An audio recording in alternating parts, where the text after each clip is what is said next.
Welcome back to Petroma Therapy. We are in the autumn season, season 2, episode 1. Today we're going to be talking about the smells and the drinks and the memories of the autumn season. So we have leaves falling in Dallas, but it's still a little bit warm.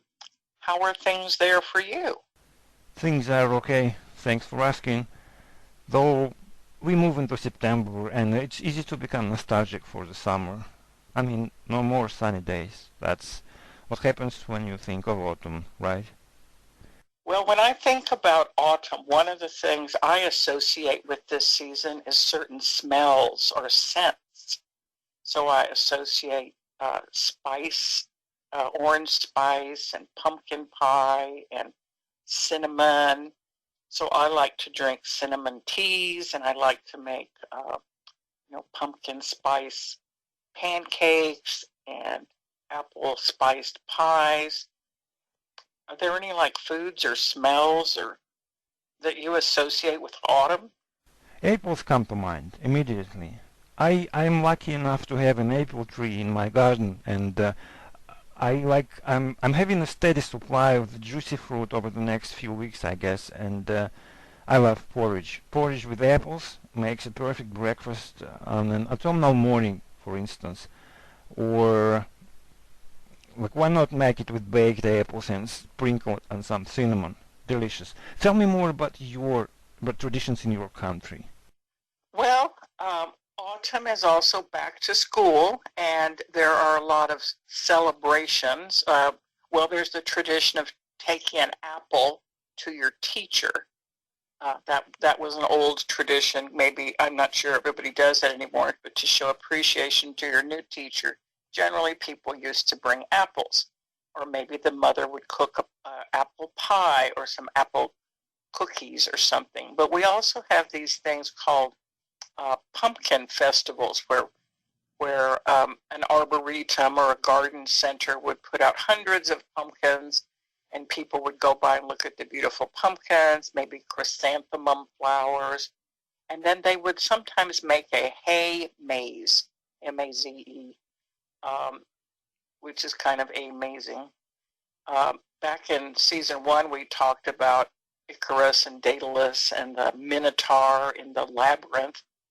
But what these garden centers will do is they will take bales of hay and create a maze that you pay to go through and kind of try to find your way out.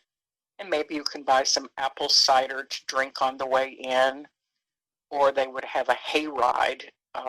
Even though we're in modern times and people are living in big cities, some garden centers or lake properties or little country towns would have hay rides. So you'd go with a girlfriend or boyfriend or a couple of friends or a family, and you pay to ride on the hay wagon, and while you're there, maybe you'll have something to eat or drink. So it's like a festival of the harvest. Speaking of which, it is sunflower seed harvest time, right? I actually have the sunflowers in my garden too. And I really only keep them for the fauna around me because the bees and birds love them so much. Well, we talked a little bit about the smells and some cider drinks and some memories, but I have very fond memories as a child growing up in some different places where my brothers and I were supposed to go out into the yard and rake the leaves. And my mother would stare out the window, and we'd rake a little bit, but we would make 2 big piles, and then we would run and jump in them and run and jump in them, and the leaves would be all over the place. We'd have leaves on our clothing.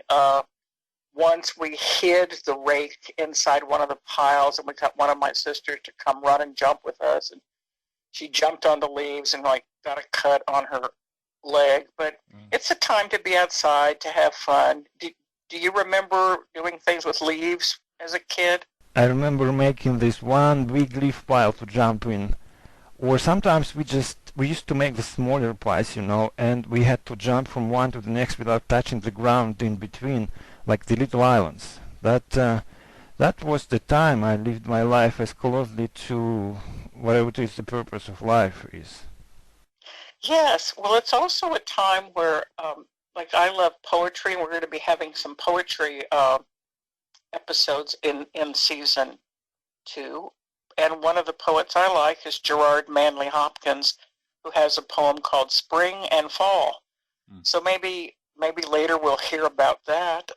That is a very important point you've just made about the spring. I don't remember who said it, but it went like autumn is a second spring when every leaf is a flower again.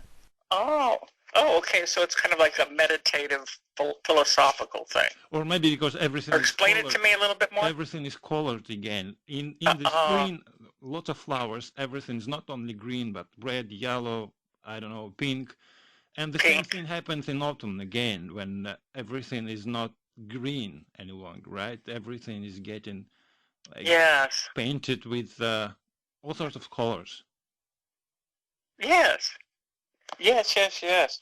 Well, it's a great season, and we hope that our listeners will continue to subscribe and to make some comments below. And we look forward to having a great autumn season together. So adios for now.